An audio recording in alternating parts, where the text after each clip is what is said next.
Hello everyone, welcome to learning education पर आप सभी की स्वागत है फ्रेंड। और आज हम बात करने वाले हैं मध्य प्रदेश राज्य सेवा परीक्षा के न्यू सिलेबस के।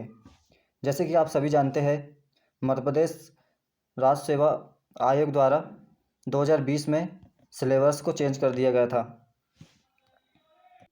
जिसके अकॉर्डिंग हमें 2020 के सिलेबस के अनुसार ही तैयारी करनी होगी। तो इस वीडियो में हमने उस सिलेबस को समझाने की कोशिश की गई है।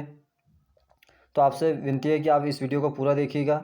यदि आप एमपीपीएससी की तैयारी कर रहे हो तो यह एक इम्पॉर्टेंट हो जाता है कि हम सिलेबस को पूरी तरह से समझें, क्योंकि किसी भी पीएससी परीक्षाओं में सिलेबस के अकॉर्डिंग ही पूछा जाता है। और आप सभी जानते हैं कि हाल ही में मध्य प्रदेश राज्य सेवा आयोग ने 2021 के लिए नोटिफिकेशन जारी कर दिया गया है, जिसमें अप्रैल मई में एग्ज़ाम होने की संभावना बताई जा रही है। तो हमें अभी से तैयारी करनी होगी, वो भी सिलेबस के अकॉर्डिंग। तो चलिए उस सिलेबस को हम जानते हैं कि सिलेबस में क्या क्या है न्यू सिलेबस के हिसाब से। शुरुआत करने से पहले बता दूं फ्रेंड, यदि हमारे चैनल पर आप नए हो और चैनल को अभी तक के सब्सक्राइब नहीं किया तो चैनल को सब्सक्राइब जरूर करें और बेल आइकन को दबाना ना भूलें, ताकि समय समय पर आपको नए वीडियो के नोटिफिकेशन मिलते रहे।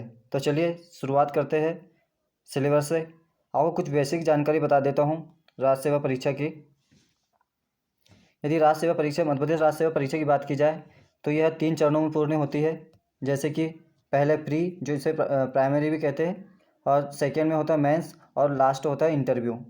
प्री में प्रश्नों की संख्या टोटल 100 होती है, जो 200 नंबर का होता है यदि अंक की बात की जाए तो। और मेंस होता है 200 नंबर का।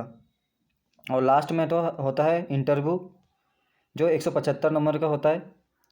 तो इसमें अगर देखा जाए तो प्री के नंबर काउंट नहीं होते, मेंस और इंटरव्यू के माध्यम से ही चयन होता है परीक्षा में।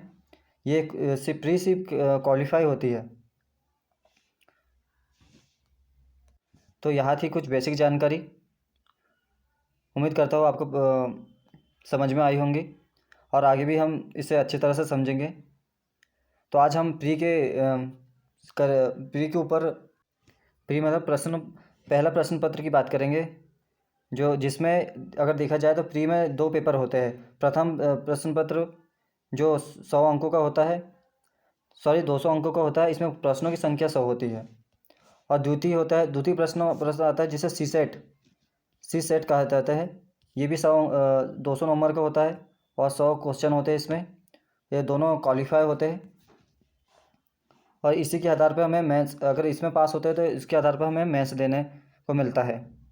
और सी सेट की बात की जाए तो यह मात्र क्वालिफाई होता है। यदि आप पीएससी में अगर जाना चाहते हो तो सिर्फ मात्र क्वालिफाई।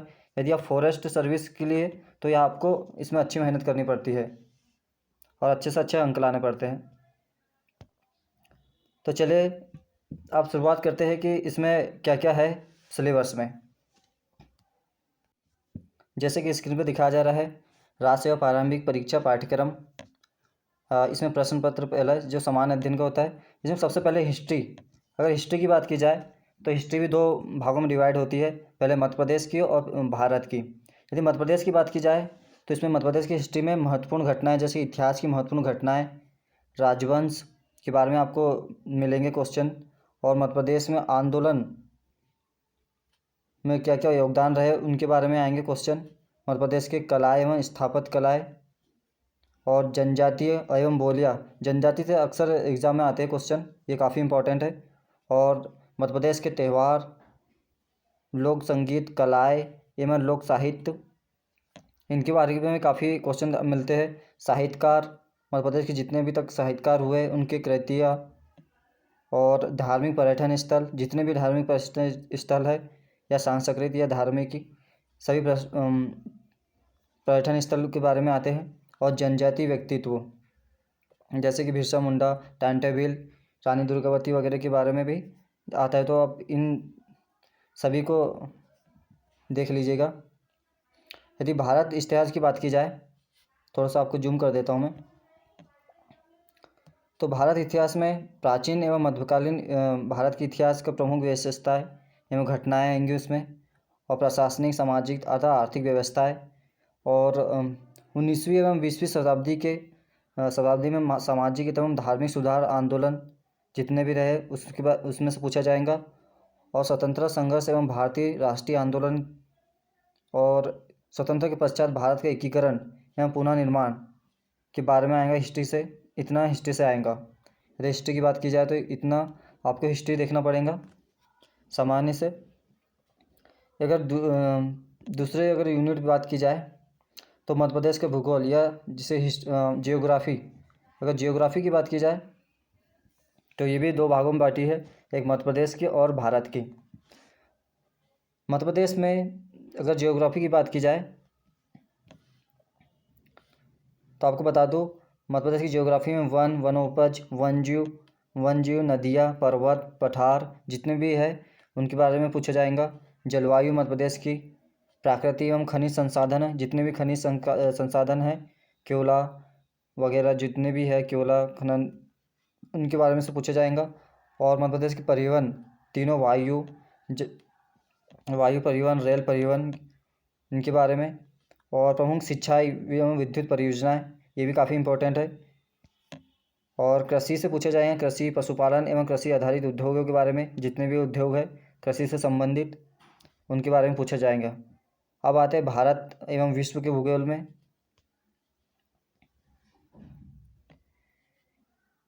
यदि भारत के भूगोल की बात की जाए तो भौतिक विशेषता में प्राकृतिक प्रदेश, वन, उसमें भी उसी तरह से पूछे जाएंगे, वन, खनिज संपदा, जल, कृषि, वन्यजीव, राष्ट्रीय अभयारण्य, सफारी। सामाजिक भूगोल में जनसंख्या संबंधी, जनसंख्या से हर पेपर में जनसंख्या से 1-2 क्वेश्चन मिलती है। और जननांकी, लिंगानुपात, जनसंख्या से सारे जितने भी टॉपिक रहते हैं, साक्षरता, लिंगानुपात हो गया, इनके बारे में आएगा। आर्थिक भूगोल में आएगा प्राकृतिक एवं मानवीय संसाधन, जैसे कि उद्योग, यातायात। अब चलते हैं विश्व में किस तरह से आएंगे ज्योग्राफी के क्वेश्चन। देखा जाए तो विश्व में महाद्वीपों के बारे में, देश के महासागर, नदियाँ, पर्वत, इन चीज़ों से आएंगे क्वेश्चन। और विश्व के प्राकृतिक संसाधन और परंपरागत एवं गैर परंपरागत ऊर्जा स्रोत। तो आप इन टॉपिक के अकॉर्डिंग ही आप पढ़े, इनसे बाहर नहीं पूछा जाता है पीएससी में। चलिए अगले बढ़ते हैं। अगला है 5th यूनिट में। अगर देखा जाए तो दोस्तों यदि वीडियो अगर अच्छा लग रहा है तो आप लाइक ज़रूर करें। इसमें है पॉलिटी। यदि पॉलिटी की बात की जाए, राज्य की संवैधानिक व्यवस्था, तो मध्य प्रदेश की संवैधानिक व्यवस्था, राज्यपाल, मंत्रिमंडल, मुख्यमंत्री, सीएम, विधानसभा, इनके बारे में आपको काफ़ी पूछा जाता है इससे। अब विधानसभा अध्यक्ष वगैरह या राज्यपाल कौन रहे, सीएम कौन रहे वर्तमान से अभी तक के, इनमें कहीं से भी पूछ लिया जाता है। तो आप सभी राज्यपाल, सीएम, विधानसभा अध्यक्ष, आप इन सभी को याद कर लीजिएगा, कहीं से भी पूछा जा सकता है। और मध्य प्रदेश में पंचायती राज व्यवस्था, नगरीय प्रशासन व्यवस्था, इससे भी एक क्वेश्चन देखने को मिलता ही है, पंचायती राज व्यवस्था और नगरीय प्रशासन व्यवस्था से। तो ये भी काफ़ी इंपॉर्टेंट है। और थोड़ा सा जूम कर देता हूँ आपके। मध्य प्रदेश की जननांकी और जनगणना से पूछा जाता है, जैसे आपको पहले बता दिया। और मध्य प्रदेश का आर्थिक विकास, यहाँ के उद्योग, प्रमुख उद्योग के बारे में पूछा जाएगा। जातियाँ, अनुसूचित जनजातियाँ, ये भी काफ़ी, ये तो वेरी इंपॉर्टेंट है। अनुसूचित जाति एवं जनजाति से क्वेश्चन अभी हाल ही में 2020 की परीक्षा में पूछा गया था, इनसे भी क्वेश्चन। यदि भारत में अगर पॉलिटी की बात की जाए तो 1919 से 1935 के अधिनियम जो काफ़ी इम्पोर्टेंट है। आप 2 अधिनियम को याद कर लीजिएगा कि ये वेरी एम्पिक है टॉपिक। संविधान सभा और राष्ट्रीय कार्यपालिका, राष्ट्रपति एवं संसद के बारे में पूछा जाएगा। नागरिक के मौलिक अधिकार, कर्तव्य, राज्य के नीति निर्देशक सिद्धांत, संवैधानिक संशोधन, जो अभी तक के पहले से लगाकर अभी तक के जितने भी संशोधन हैं उनके बारे में पूछा जाएगा। सर्वोच्च न्यायालय एवं न्यायिक व्यवस्था, भारतीय अर्थव्यवस्था, औद्योगिक विकास एवं विदेशी व्यापार, आयात निर्यात के बारे में पूछा जाएगा। ये इकोनॉमिक्स में देखा जाएगा। इकोनॉमिक्स में रिजर्व बैंक, राष्ट्रीयकृत बैंक, सेबी, गैस बैंकिंग वित्तीय संस्थान, ये इकोनॉमिक्स से पूछा जाएगा। जितने भी बैंक वगैरह, खासकर रिजर्व बैंक और जो सेंट्रल बैंक रहते हैं उनसे, और सेबी वगैरह NSE स्टॉक मार्केट से भी पूछा जाता है। अगर साइंस से बात की जाए तो इसमें साइंस में तीनों सब्जेक्ट आते हैं, बायोलॉजी, फिजिक्स, केमिस्ट्री।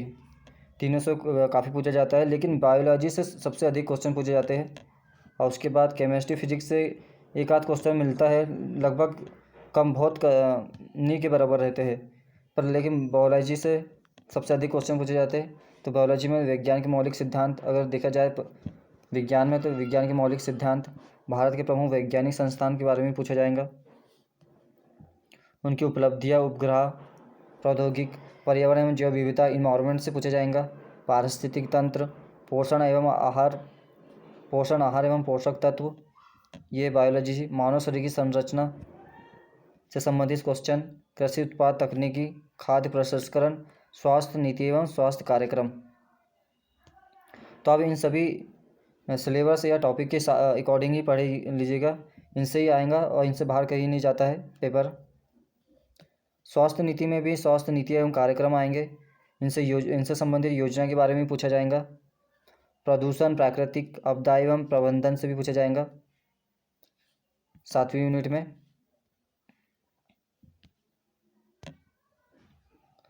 यदि 8वीं यूनिट की बात की जाए तो इसमें आएगा राष्ट्रीय एवं अंतर्राष्ट्रीय समसामयिक घटना, जो कि करंट अफेयर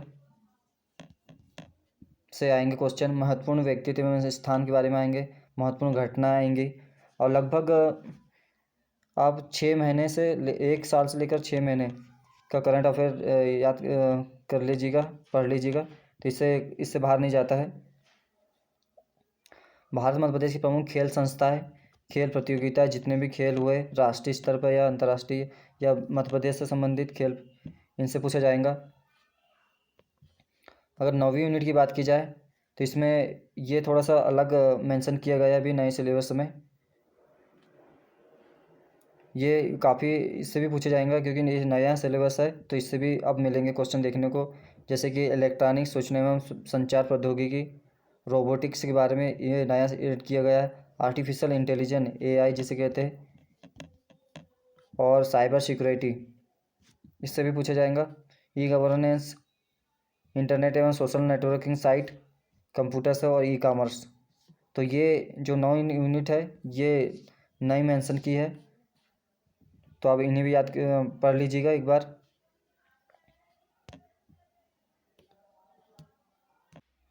और लास्ट में है 10वीं यूनिट, जिससे आयोग पूछे जाएंगे, लगभग 15 आयोग है, 10 से 15 आयोग है, ये आयोग पूछे जाएंगे इसमें, जैसे कि भारत निर्वाचन आयोग, राज्य निर्वाचन आयोग, इसमें राष्ट्रीय स्तर पर भी और मध्य प्रदेश के आयोग दोनों पूछे जाएंगे, जैसे कि लोक सेवा आयोग और संघ लोक सेवा आयोग, मध्य प्रदेश लोक सेवा आयोग, नीति आयोग, मानवाधिकार आयोग, ये अलग से दे दिए गए हैं ताकि आप इसमें पढ़ने में भी आसानी होंगी। जैसे कि नीति आयोग, तो हम नीति आयोग के बारे में जान सकते हैं, मानवाधिकार आयोग, मध्य प्रदेश मानवाधिकार आयोग, महिला आयोग, बाल संरक्षण आयोग, अनुसूचित जाति एवं अनुसूचित जनजाति आयोग, ये राष्ट्रीय स्तर पे भी आप देखना है आपको और मध्य प्रदेश स्तर पे भी। पिछड़ा वर्ग आयोग, सूचना आयोग, सत्कर्ता आयोग और राष्ट्रीय हरित आयोग और खाद्य संरक्षण आयोग, ये लगभग 12-13 आयोग है, तो आप इन्हें अच्छी तरह से पढ़ लीजिएगा क्योंकि साफ साफ इन्हें मेंशन किया है इन आयोगों को 10वीं यूनिट में। तो इतना सिलेबस प्री के लिए है, तो आप इसके अकॉर्डिंग ही पढ़ लीजिएगा, तो आप इस पेपर में सफल ज़रूर होंगे। और इसके बाद आता है सी सेट में मैथ्स और रीजनिंग आती है, तो वो एक क्वालिफाई रहता है, 40% उसमें पास होना रहता है। यदि आप अगर PSC से कर रहे हो, यदि फॉरेस्ट की है तो फॉरेस्ट में आपको अच्छी मेहनत करनी पड़ेगी सी सेट में, लेकिन खाली अगर आप PSC से कर रहे हो तो उसमें 40% पास होना पड़ता है। तो अब इस वीडियो को से आपको उम्मीद करता हूँ आपको इस वीडियो से काफ़ी जानकारी हासिल हुई होंगी, और अधिक जानकारी के लिए आप इसकी ऑफिशियल वेबसाइट से भी देख सकते हैं, जो कि मैंने इसकी डिस्क्रिप्शन बॉक्स में डाल दूँगा, तो आप वहाँ से भी इसे देख सकते हैं और अच्छी तरह से। और उसके बाद हम मेंस का अगले नेक्स्ट वीडियो में लाएंगे, क्योंकि ये काफ़ी बड़ा वीडियो हो जाएगा, इसमें हम प्री का ही देख लिया है। इसके बाद हम मेंस का लाएंगे। तो फ्रेंड, कैसे लगा यह वीडियो हमें कमेंट बॉक्स में ज़रूर बताएं। अगर वीडियो अच्छी लगी है तो इसे लाइक ज़रूर करें और अधिक से अधिक लोगों तक शेयर करें, ताकि सभी लोगों को यह वीडियो मिले। और अंत में यही कहूँगा कि आपने यदि अभी तक हमारे चैनल को सब्सक्राइब नहीं किया है तो चैनल को सब्सक्राइब जरूर करें और बेल आइकन को दबाना न भूलें, ताकि समय समय पर आपको नए वीडियो को नोटिफिकेशन मिलते रहे। इसके बाद हम मध्य प्रदेश पीएससी परीक्षा के प्री का 2020 का पेपर को भी लाने की कोशिश करेंगे। तो फ्रेंड, ऐसे ही हमसे जुड़े रहिए और अंत में वीडियो देखने के लिए धन्यवाद। फिर मुलाकात होंगी ऐसे वीडियो के साथ। Thank you.